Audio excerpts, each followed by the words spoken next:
কিয়ামতের ঠিক আগে এই পৃথিবীর সাক্ষী হবে এমন এক ভয়ঙ্কর ফিতনার, যার নাম শুনলেই মানুষের শরীরের লোম খাড়া হয়ে যায়। এটি হলো হাজার হাজার বছর ধরে বন্দী থাকা এক ভয়ঙ্কর জাতির গল্প। এটি হলো ইয়াজুজ ও মাজুজের কাহিনী। ইয়াজুজ ও মাজুজ হলো হযরত নূহ আলাইহিসসালামের বংশ থেকে আসা এক জাতি। তারা আমাদের মতোই মানুষ, কিন্তু তাদের স্বভাব চরিত্র আর চেহারা সাধারণ মানুষের মতো নয়।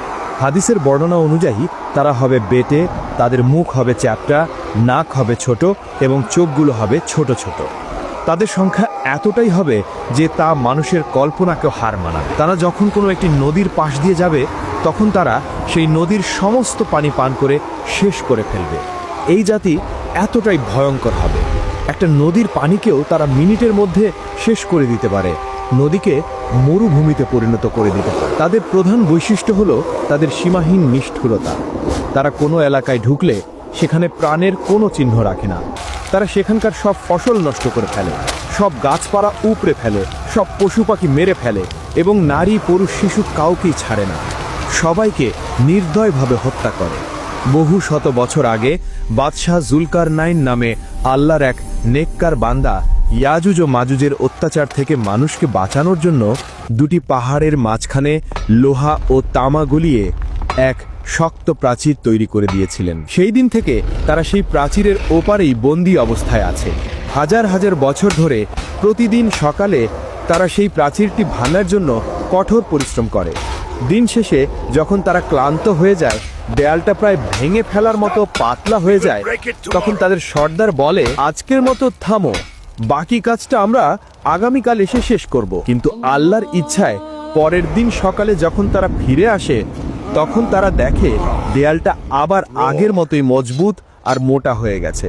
তখন তারা আবার দেয়ালটাকে ভাঙার জন্য লেগে যায়। এভাবেই চলছে দিনের পর দিন, বছরের পর বছর, কিন্তু দেয়ালটা ভেঙে তারা বাইরে আসতে পারে না। কিন্তু কিয়ামতের ঠিক আগে যখন পৃথিবীতে হযরত ঈসা আলাইহিসসালাম আসবেন এবং দাজ্জালকে হত্যা করবেন, ঠিক সেই সময়েই আল্লাহ ইয়াজুজ ও মাজুজকে মুক্তি করবেন। সেদিনও তার আগের মতোই সারাদিন ধরে দেয়ালটা ভাঙতে থাকবে।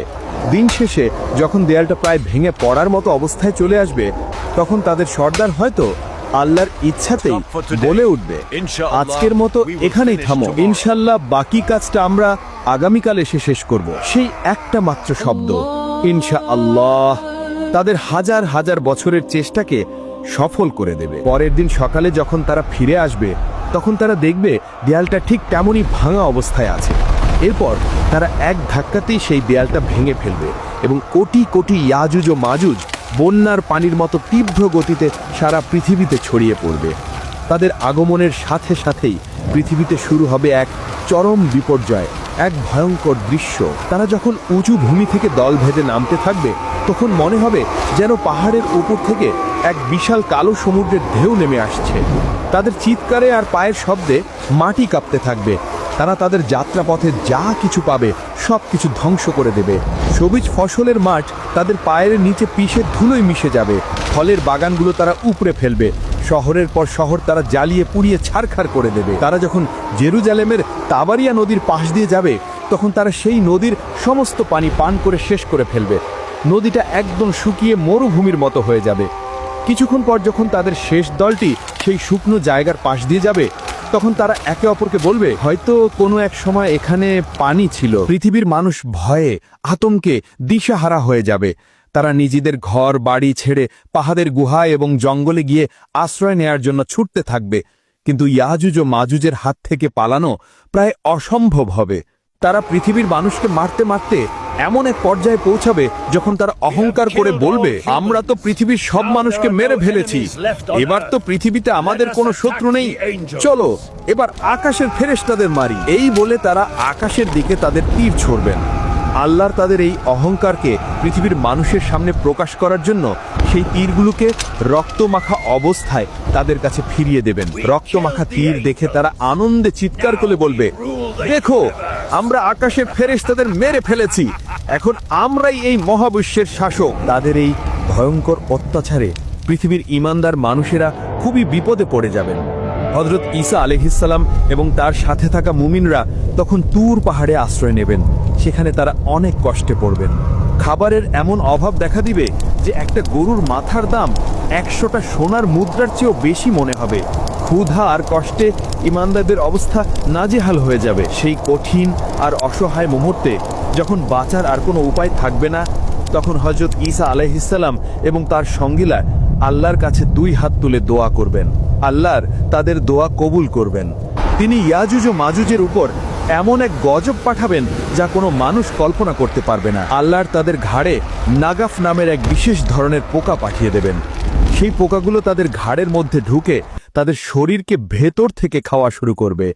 কোটি কোটি ইয়াজুজ ও মাজুজ, যারা একটু আগেও নিজেদেরকে পৃথিবীর শাসক বলে দাবি করছিল, তারা এই ছোট্ট পোকার আক্রমণে এক মুহূর্তের মধ্যে পোকা মাকড়ের মতো ছটফট করতে করতে মারা যাবে।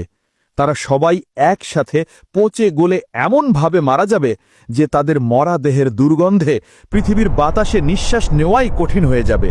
তখন হযরত ঈসা আলাইহিসসালাম আবার আল্লাহর কাছে দোয়া করবেন। আল্লাহ তখন উটের ঘাড়ের মতো বিশাল বিশাল পাখি পাঠাবেন।